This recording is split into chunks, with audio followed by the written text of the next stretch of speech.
Saya memang maklum dan faham bahawa isu air di Sabah ini bukanlah tanggungjawab sepenuhnya oleh kerajaan persekutuan. Walau bagaimanapun, saya melihat bahawa soalan saya nampak kerajaan negeri Sabah hampir-hampir tidak ada jalan keluar untuk mengatasi masalah bekalan air bersih di Sabah. Sebab hari ini pun, sehingga hari ini, daripada sebelum merdeka sampai hari ini, air di Sabah memang dalam krisis yang besar. Jadi selaku wilayah Sabah yang juga menyumbang ekonomi besar kepada ekonomi negara, apakah kerajaan persekutuan berhasrat membantu secara serius mengatasi krisis masalah air di Sabah ini secara total? Terima kasih. Terima kasih Yang Berhormat Kinabatangan. Seperti mana Yang Berhormat katakan tadi, pertama sekali bidang kuasa air ini adalah di bawah bidang kuasa negeri. Dan tanggungjawab persekutuan ialah untuk membantu, bukan saja dalam konteks bekalan air itu sendiri, tapi juga melihat pada sumber air dan sebagainya. Dan sebab itulah maka segala projek berhubung kait dengan bekalan air di negeri Sabah dan negeri-negeri lain juga, apa yang disediakan ialah bentuk pinjaman. Cuma yang kita bantu sekarang ini yang secara direct ataupun secara grant ialah untuk pipe, menggantikan pipe. Sebab Sabah salah satu cabarannya ialah NRW yang agak tinggi, hampir lebih 50%. Sebab itu keutamaan kita menggantikan pipe yang mana kita akan berikan secara grant dan dilaksanakan secara bersama dengan negeri Sabah, dan diharapkan ini akan mengurangkan berlakunya NRW.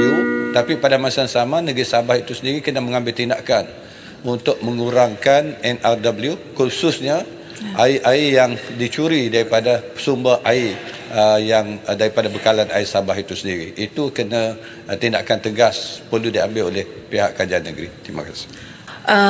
Saya tidak boleh bersuara ini di peringkat negeri kerana saya tahu tadi jawapan Yang Berhormat Timbalan Perdana Menteri, sebab Jabatan Air Negeri Sabah juga sebenarnya yang paling memainkan peranan dalam menguruskan isu air di Sabah ini. Dan saya sangat bersetuju dengan Kinabatangan bahawa isu air di Sabah ini bukan lagi tahap tiada air, it's krisis sudah.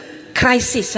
Jadi saya ingin tanya Yang Berhormat Timbalan Perdana Menteri, bagaimana kerajaan persekutuan ingin memastikan supaya kerajaan negeri ini bertindak pantas, supaya apa-apa sahaja projek agar dia mengikut due date yang ditetapkan. Dan hari itu saya ingat Yang Berhormat Timbalan Perdana Menteri ada berbagi tahu berkenaan JKA dan JNS, Jabatan Air Negeri Sabah, supaya bertindak pantas dalam masa 2 minggu untuk menyelesaikan masalah air Sabah. Saya ingin tahu apakah hasil perbincangan daripada pertemuan tersebut, dan kalaulah krisis ini sebenarnya sangat berlanjutan. Tuan Speaker, sekejap ya.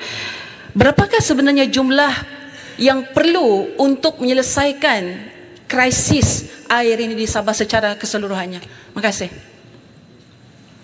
Dari segi perancangan, kita bergantung dengan keutamaan ditentukan oleh pihak negeri, maknanya jumlah-jumlah projek. Untuk rancangan Malaysia yang ke-12, keseluruhan sebenarnya yang telah diperuntukkan pada Sabah, sama ada secara langsung maupun secara pinjaman, ialah 2.6 bilion.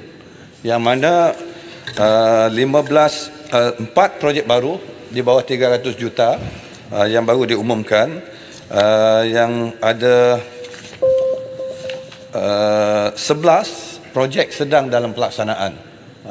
Maklumat detail nanti saya boleh kongsikan untuk Yang Berhormat daripada negeri Sabah. Dan khusus isu utama ialah di penambahan kapasiti loji rawatan air Telibok yang saya lawat itu hari. Ini kalau dapat diselesaikan akan menyelesaikan 80% masalah bekalan di kawasan Kota Kinabalu itu sendiri, daripada Tuaran sehingga Kota Kinabalu, termasuklah UMS yang menghadapi masalah tersebut. Alhamdulillah, setelah kita bentukkan task force di antara Kementerian Kerja Raya, khususnya JKA Sabah, dan juga bekalan air di Sabah dan jabatan kita, kita sudah pun kemukakan NOC, Notice of Change, kepada EPU. Dan insyaAllah bila notice of change ini dapat diluluskan, maka projek ini akan dapat diteruskan secepat mungkin.